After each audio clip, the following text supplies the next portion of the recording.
Hey guys, welcome back to my channel. So this is the hardest video I've ever had to film on this channel, and the past few days have been the most traumatic days of my life. Like, I've never been this traumatized ever my entire life. So but here is what happened. So sometime last week I needed to travel from Oka to Nnewi.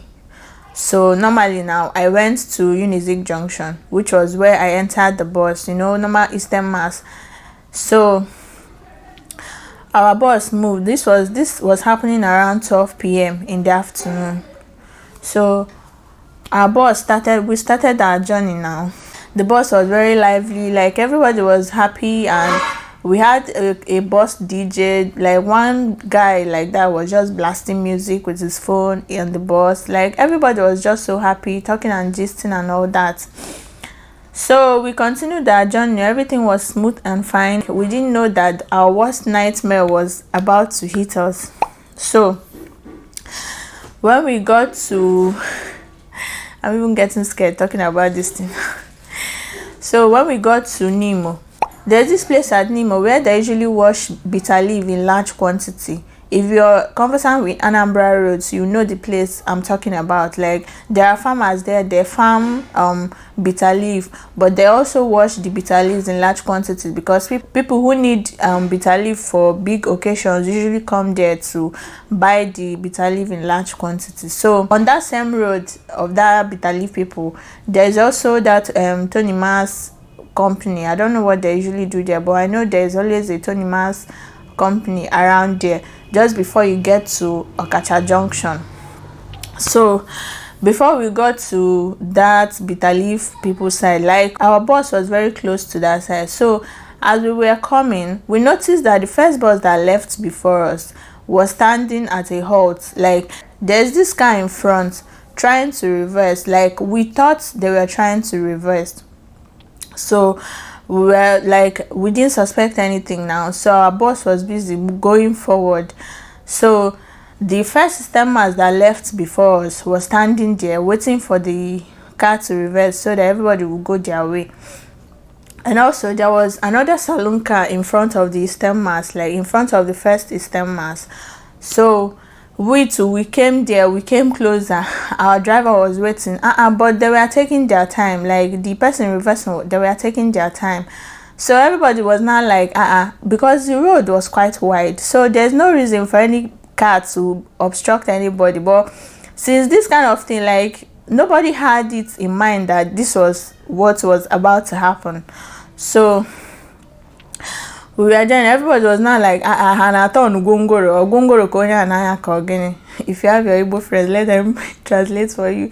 So everybody was like, are they turning a luxurious bus or something? We should just move this car so we'll continue our journey. Normal.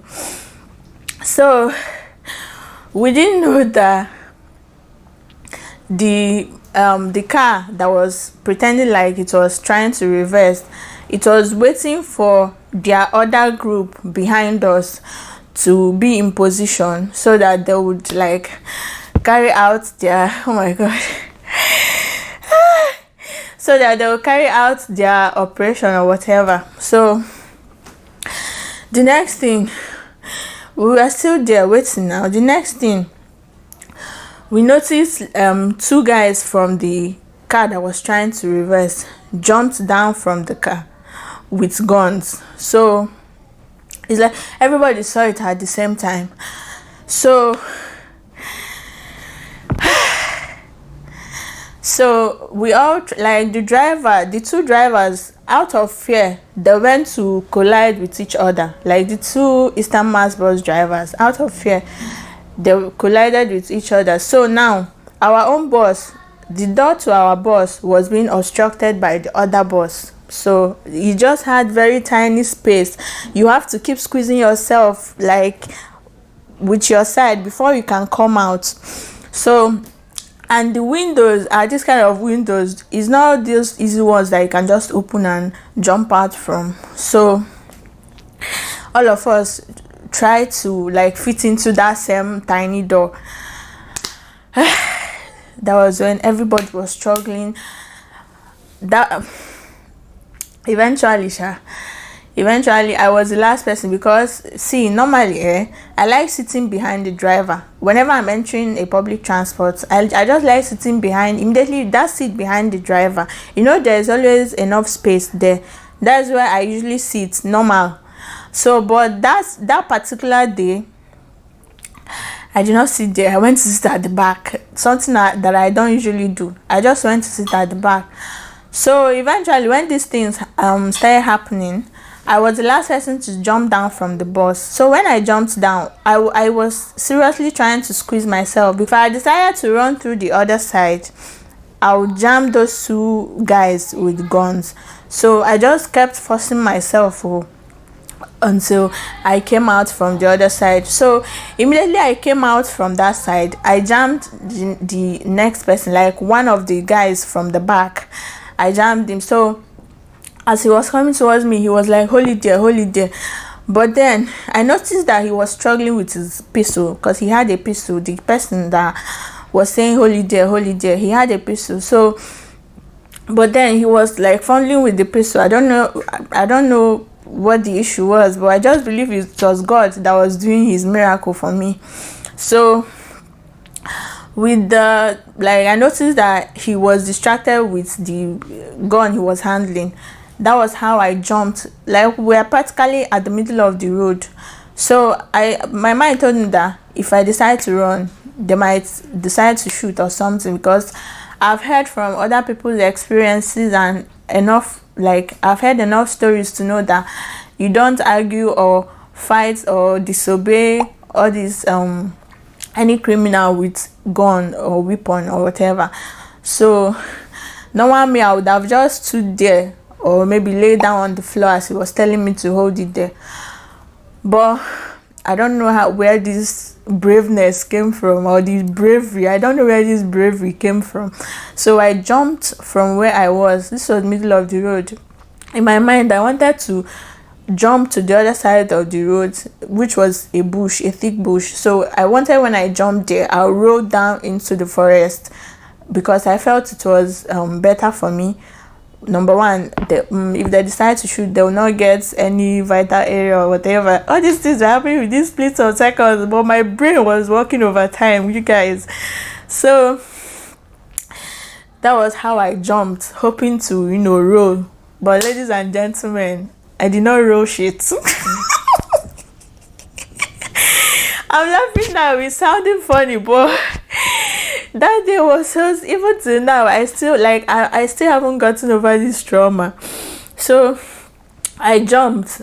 I didn't even jump far. I just jumped over that big gutter that is always beside every major road. So I jumped over the gutter. I just exceeded the gutter, and then there's this erosion site. There's this erosion area around there. That was where I fell. So, and then I couldn't roll, because there's, where if erosion is doing here, then the other parts of the land are of the same level, where the erosion site is somehow sinking or somehow inside. So I did not roll now. So that place I fell, I was scared. I was telling myself, should I stand up and start running? But I said, if I stand up now, these people might panic. I just didn't want to get shot. So when I fell there, my mind told me I should stand up and continue running. But then everywhere was now quiet. Like, everywhere was already quiet. Everybody had finished running inside the bush. So I was like, if I stand up now, number one, these people will know exactly where I am. Like, it's not like I didn't jump very far. Like, I didn't fall very far. So they already know where I am. So if I decide to stand up and make noise or, try to run, they might think that maybe I want to attack them or something. Like, they might panic and start shooting. But then I didn't want any wahala, so I just lay down there. I made sure I closed my eyes. I was praying. I was crying. Like, I was crying in my heart. Like, I couldn't even make any sound. I was just there.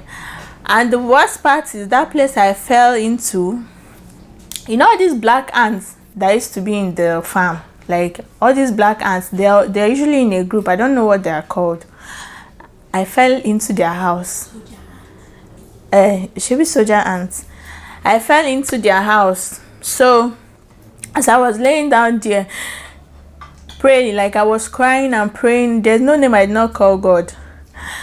I was so scared that the guy that told me to hold it there was going to come for me, because I was just beside the main road. Like, if you just come close to the gutter, you will see me, because there was no grasses covering me or nothing. I was just laying down there. It's just that the ocean side was a little bit inside, so I was just lying down flat there. So I was there. Those soldier ants were busy biting me. It was crawling into my body, my hair, into my clothes. The thing was biting me, but I was like, I've never heard that soldier ants bites killed anybody, but gunshot wounds always kills. So I was like, if it's biting, they should continue. As far as this will don't come here to say anything to me, as far as they don't come near me. Like, I was shaking, I was crying, I was praying, everything, in fact. So I was there. We were just there. The sun was shining, like hot afternoon like this, around 2 p.m. So I was there. Eventually everywhere became very quiet, and while all these things were happening, I left my bag, like my bag and all my, and that particular day I was carrying all my documents, all my original documents, like from my primary school to my professional qualifications. I had all of them in my bag. So I was just praying that, number one, these people should not find me, like they should not come for me, because I wasn't very far from them. Number two, Lord, please, they can take my phone and my money, but they should not carry my documents, because I don't know how I'll start. What will I even start applying for from primary school, secondary school, university? In fact, I was like, God, please. So after everything now, after a while, so when I started hearing those farmers' voices, that was when I stood up from where I was. I had to first of all start removing the ants inside my clothes. So after removing the ants, I rushed to our boss. Lo and behold, you guys, this one is my miracle. They did not touch my bag, and the school bag I was carrying was like at the doorstep. Before you enter the bus, you have to move my school bag before you can be able to climb into the bus. But these people did not touch my bag, but they entered inside the bus and collected people's phones and purses from inside the bus. Like, I don't even know how this miracle happened, but God was just too good to me, you guys. So please just say one thank you, Jesus, as you're watching this thing now. God was so gracious to me. Like, I don't know how that thing happened. Those that left their phones and their purses inside the bus and ran, they collected it. But me, that my bag, like, once you open my school bag, you will see the cash. Like, the cash was just like this inside the school bag with my phone and my other valuables. These people did not touch my bag. And that my bag was, because at first I wanted to run with the bag because of my valuables inside, but I was like, no, I have to save myself first. So I dropped it at the door of the bus. Before anyone could enter the bus, I had to remove my bag. But my bag was there. These people did not touch it. They did not touch my documents. Like, I was so immediately I came out and I saw it, I just opened my bag. Everything was just as it was before we ran. I just started crying. I was wailing. Like, I wasn't crying, I was wailing. So a lot of us were crying. Like, all the females in our bus, all of us were crying. The guys were actually, trying to console us and saying that that God has done it, that this is not even a time to cry, but a time to thank God. But like, they didn't even understand. So after everything now, that was how. But eventually they took people's phones and purses, and then the car, like the first saloon car that was in front before the two Eastern Mass buses, they carried the man's car. They carried that man's car. And then another thing is, when all these things finished happening, like after they left, this man flagged down a bike, because a bike came down almost immediately. The man entered the bike and started chasing these people. Like, everybody was like, Oga, it's like, you don't even understand the gravity of what's happening. all these people, like all of them had guns. So this one is not a situation of some people had guns, others were with machetes. These people had real guns, like real life guns with bullets inside, and he had the mind to chase the car because they carried his car. People were like, okay, oh. So all of us just enter our own bus and start moving, because we were like, what if they get angry and come back again or something, because I don't understand. So that was how we entered our buses and we came home. If you see all of us that day, because you know there are two sides to the road, I ran to the dry side of the road. Like this part of the bush is a dry area, while the other part they have a muddy stream there. Some of the people in our bus entered that I don't know if it's a stream or, but it's a very dirty water, like very muddy water. They were swimming down the stream or the river. So it was now, when we were now out of that place, some people were laughing, some people were crying. So the driver was asking those people that ran into the stream, where were they going to? Everybody was like, we didn't even care where you're going to. Nobody knew how deep the stream or river was. They were just busy swimming. It's not that everything is just sounding funny, but it was not funny that day, and it's still not funny. And I can say since then, you guys have not been able to. I don't even go out anyhow again. Before I go out now, I'll think about my life. I'll think about if what I'm going out to do is very, very important before I go out. After this thing happened, for 3 days straight, I did not step out of my house. I was constantly in fear. So imagine people that experience this thing every week, like people that have to travel due to the nature of their job, people that have to go on the road almost every day. I can't even imagine like the kind of trauma those people are going through, because it has not been easy for me. But God has been wonderful. God has been wonderful, because number one, I was in so many things were just against me on that journey. But then God still made name for himself. God still made name for himself. Like they could have easily come to that place I was lying down to, I don't know, rob me or carry me. They probably saw that I wasn't running with anything, so they could have easily come there. If it was kidnappers, they would have carried me from there, because I was close to them. And then my bag that was in that bus, like at the door in the bus, they did not even open my bag, but they entered inside to carry every other person's phones and purses.